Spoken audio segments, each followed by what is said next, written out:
Je veux vous parler de quelque chose de difficile aujourd'hui. La Corée du Sud est le pays qu'on voit dans le K-drama, les lumières de Séoul, le K-pop, la nourriture incroyable, le dynamisme, la modernité. Mais il y a une autre réalité de la Corée que personne ne montre.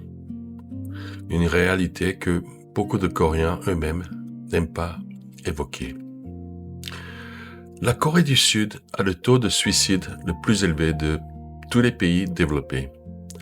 Parmi tous les pays de OCDE, l'organisation qui regroupe les économies les plus avancées du monde, la Corée, malheureusement, est en tête, et de loin. Aujourd'hui, je vous explique pourquoi.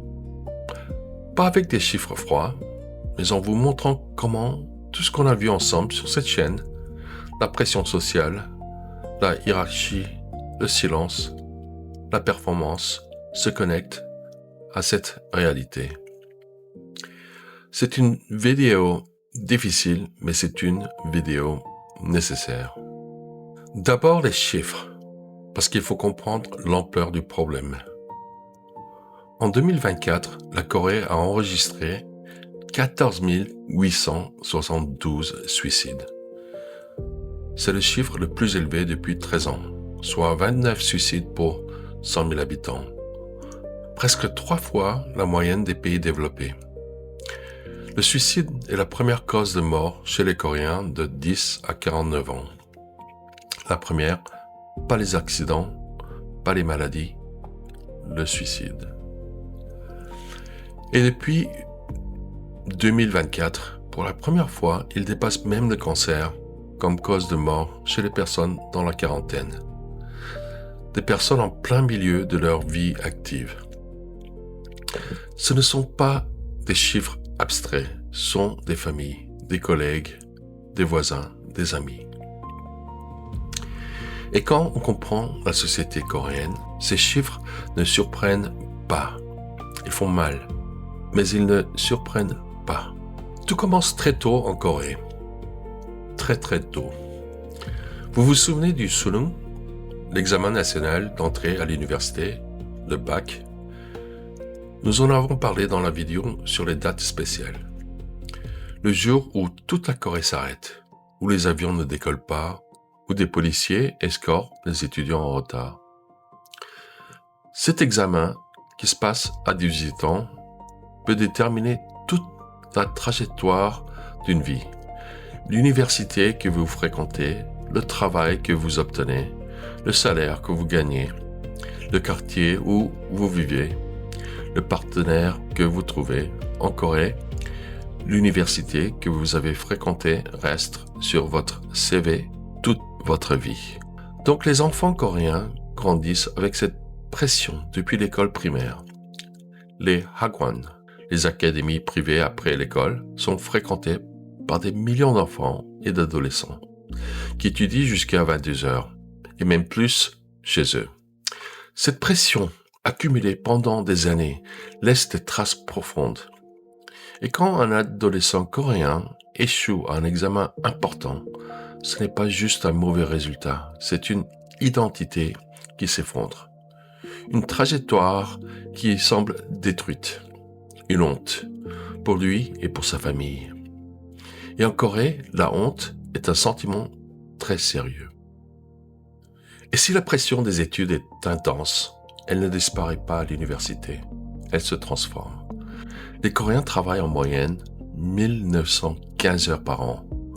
C'est bien au-dessus de la moyenne des pays développés. Les journées longues, les hwishik, les repas d'équipe obligatoires tard le soir.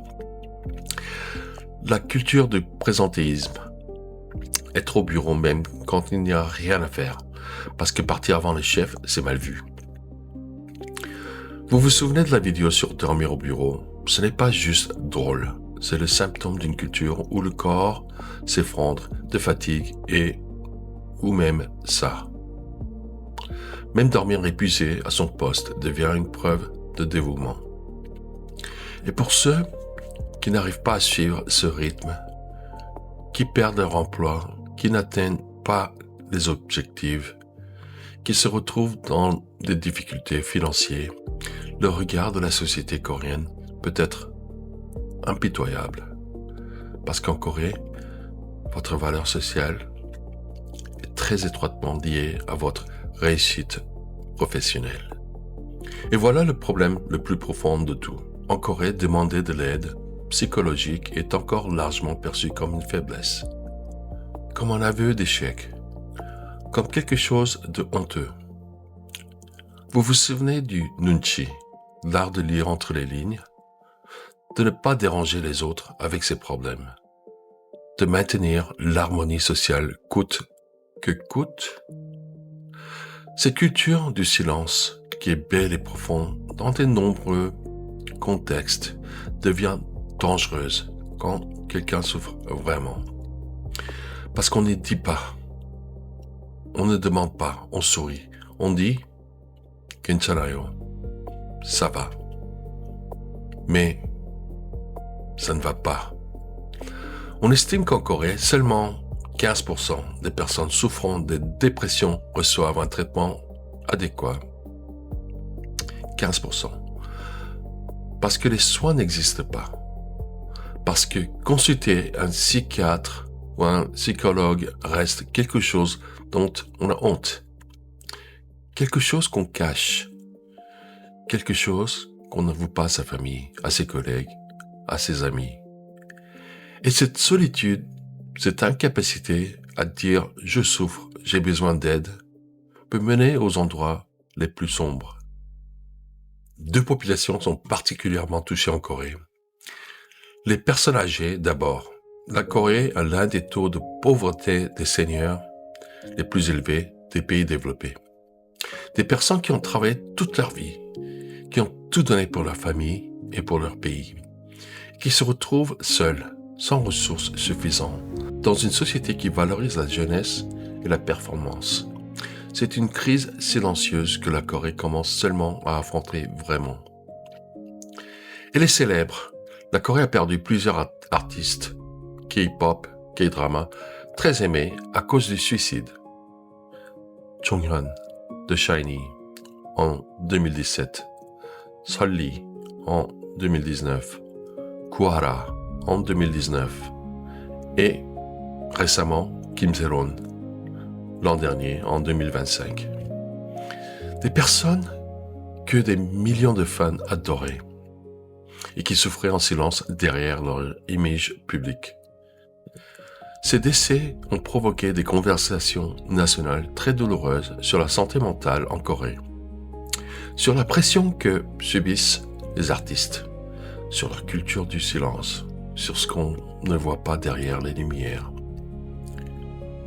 Et chaque fois qu'une célèbre meurt par suicide en Corée, les statistiques montrent une augmentation de suicides dans les semaines qui suivent. C'est ce qu'on appelle l'effet Werther. Le deuil collectif qui peut déclencher des crises individuelles. La Corée n'est pas passive face à cette crise. Des choses changent. Le gouvernement coréen a mis en place des programmes nationaux de prévention du suicide, des lignes d'écoute, des formations pour les professionnels de santé, des campagnes de sensibilisation à la santé mentale. Sur le pont de Mapo à Séoul, l'un des endroits les plus tristement célébrés de la ville, des téléphones d'urgence ont été installés. Des messages d'espoir sont gravés dans les rambardes et une statue de bronze représente un homme qui réconforte un autre avec l'inscription « Mon ami, réfléchis encore une fois ». La jeune génération coréenne parle de plus en plus ouverte de santé mentale. Les dramas coréens récents montrent des personnages qui consultent des psychologues sans que ce soit présenté comme une honte. C'est un changement culturel lent mais réel. Et des voix coréennes, artistes, journalistes, médecins, commencent à dire à voix haute ce que beaucoup pensaient en silence, que la performance ne peut pas être la seule mesure d'une vie, que demander de l'aide est un acte de courage et pas de faiblesse. Je voulais faire cette vidéo Parce que la Corée que j'aime et que vous aimez n'est pas juste les lumières de Séoul et les dramas romantiques. C'est aussi cette réalité-là, cette pression, ce silence, cette souffrance qui existe derrière les sourires. Comprendre la Corée vraiment, c'est comprendre les deux, la beauté et la douleur, la résilience et la fragilité. Et si vous avez regardé cette vidéo et que vous vous reconnaissez dans ce que j'ai décrit, que vous soyez coréen ou français ou d'ailleurs, parlez à quelqu'un, un professionnel, un ami. Parler n'est pas une faiblesse, c'est le premier acte de courage. Dites-moi en commentaire, est-ce que cette réalité de la Corée vous surprend?